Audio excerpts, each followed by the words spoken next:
I am a wife and mother, and as it stands, and I have repeated this several times, and I'm going to continue to repeat it, I believe that the birth rate needs to plummet to hell. Like it needs to go way under, like Satan's balls, and be down there in the pantry. That's where the birth rate needs to go.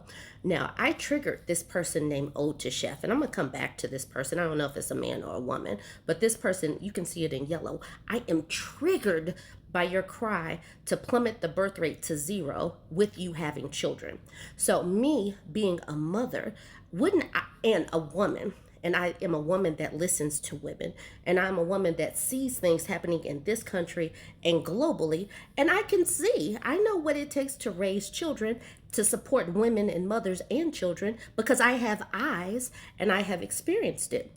And I'm asking this person, why would a sensible person, why would a sensible woman right now in this economy, in this climate, have children?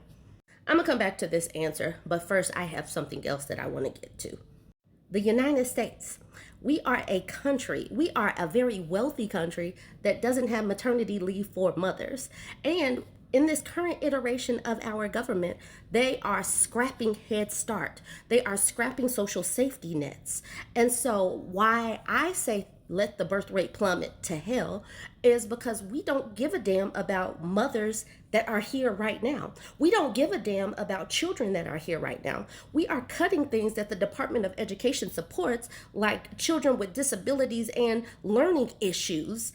But people like Ode to Chef is triggered by someone like me who can see what is going on in the political arena, what's going on in the economy, what's going on in the climate, and get triggered. Anyways, let's look at this article. National Family Leave Bill gets fresh face, bipartisan support. Representatives Chrissy Houlihan and Stephanie Bice introduced a bill which seeks to streamline interstate approaches to family leave. Do I think it'll pass? Absolutely not, because Republicans don't give a gosh darn about mothers and children, but still, this is on the table. A bipartisan coalition of family leave advocates introduced the More Paid Leave for More Americans Act in Washington, D.C. on Wednesday.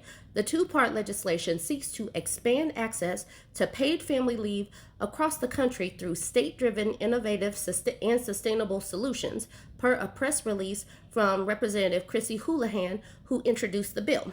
Now, I will talk about paid family leave because I used to have a job before I had children, but I did not have a job that offered paid leave. And then when you factor in the cost of childcare in urban areas, I don't know how much it costs in rural areas, but it absolutely did not make sense for me to work part-time and put the children in daycare because it's too expensive. So I know people like Ode to Chef want to discount me because I'm a mother, but I have some experience in this because I've actually lived it. That's the reason why I say things like women, mothers, children are not supported because we live in a country that doesn't give a gosh darn about mothers and children. If passed, states will receive grants via the Department of Labor to fund paid family leave. States will qualify if they offer 6 weeks of paid leave for birth or adoption, adopt wage replacement between 50 and 67%, depending on the recipient's income, use a public-private partnership model, and participate in a newly developed Interstate Paid Leave Action Network, or I-Plan. The I-Plan initiative is meant to help states coordinate benefits, share data, and reduce confusion for workers who live and work in different states. By harmonizing policies and codifying best practices for family leave, according to Houlihan's release. Dive insight. Not only does the United States lag behind other developed countries when it comes to adopting a national paid family leave program, but the lack of support for mothers, parents, and caregivers in general has continued to be a sticking point in the talent conversation.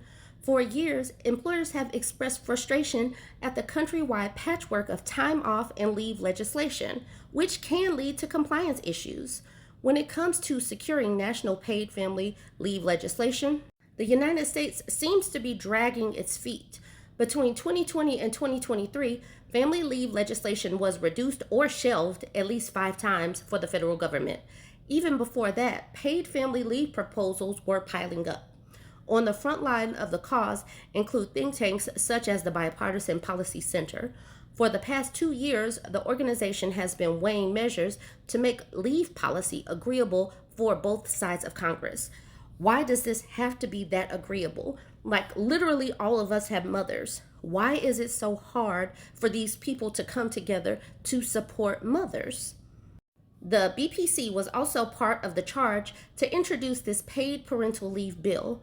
Representatives Houlihan and Bias are co-chairs for the bipartisan House Paid Family Leave Working Group.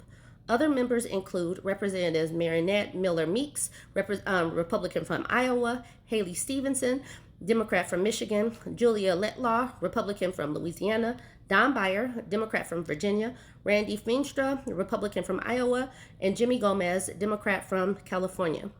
With the rise in in-state level paid family leave laws has provided access to this critical benefit for millions of workers.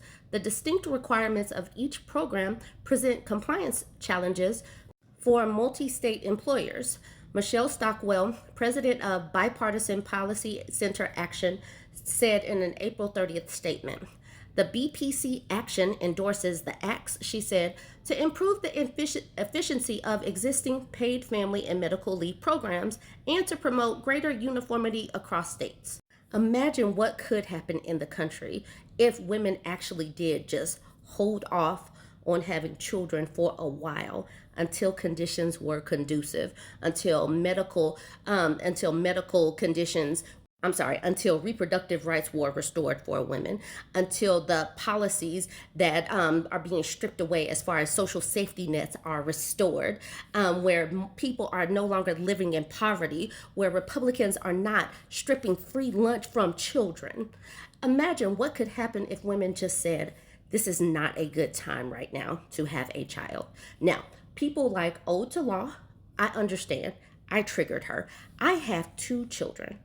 I know how expensive they are. I know what happens if they don't have insurance. Thankfully, my kids have not been sick, but I do know that kids need to go to the doctor. I do know that kids need to go to the dentist. I do know that kids need to go to school. My kids are homeschooled, so they're not at the whims of public education. But what about when your child needs these IEPs and they need their special education teachers and these programs are being stripped away? Is that something that mothers could see in what's happening in the public discourse right now and be able to report on? Or is it just something that single women without children are able to speak about? Like, why would they be more aware or have a bigger mouthpiece than someone like me? Anyways, this is where me and Ode to Chef first started talking yesterday. This person says, "I'm so confused. You have children." And I'm like, yes, I do. Why are you confused? Look at what's going on in the world, the economy, the political environment, how women are treated, climate change, food insecurity, childcare shortages, pew pew violence, financial insecurity. Why would any sensible woman have a baby? Spell it out in a way that makes sense. He or she managed to call me a hypocrite, basically. And I said, doesn't matter how I answer. Obviously, you think I'm a hypocrite. Yet, you haven't answered the question I posed based on the world right now. Why would a sensible woman have kids? Answer that question. If you deflect, I'll take that as you want to be blocked. So, with all that's going on in the world, why would a sensible woman want kids? Like right now. And this is where we get to this answer. If a woman wants to have children and she can afford them and has a support system, she should have children. That's a whole lot of conditions that need to be met. A lot of us don't have support systems. Okay, I'm appalled by the lack of true government support for families and would not advise women to walk blindly into motherhood. Okay, we agree there. However, I have witnessed some wonderful mothers and support women who genuinely wanted to be mothers and people who genuinely want to be parents. I understand. I support them too. If they genuinely want to do this, I'm just saying right now just doesn't seem to be the time. Okay, but let's get past that. I would not let the government dictate that. I had enjoyed and appreciated your past content, but your tone has changed. And I am triggered by your cry to plummet the birth rate to 0 with you having children. So if I didn't have children, then I can make these claims. Anyways, y'all let me know what you think. Do you think you should let the Sorry, I got cut off. So, do you think we should let the birth rate plummet to zero, or are you on team let's have some babies right now? Join the conversation. Let me know what you think. Don't forget to like, comment, and share.